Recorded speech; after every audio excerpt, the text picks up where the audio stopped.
Welcome to Low Key PD. In this tutorial, I'm going to show you how to add a template to your Google Vids project.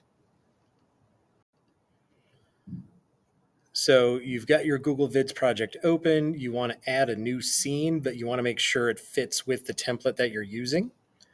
So what you can do is you can go to Insert, and then down here where it says Templates, click on that, and then this will not add a template to your entire video. Really what this is doing is it's giving you an opportunity to add a specific type of scene from one of the templates.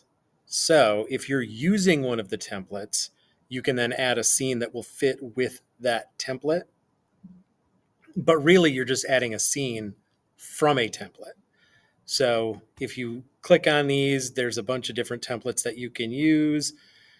Maybe you know which one you're using.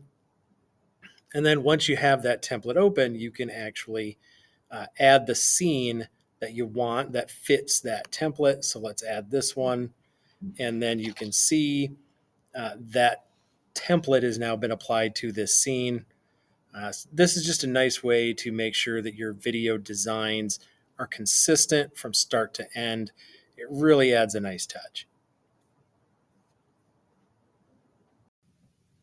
Don't forget to like and subscribe for more tech tutorials, and you can find my videos on YouTube by searching Low Key PD.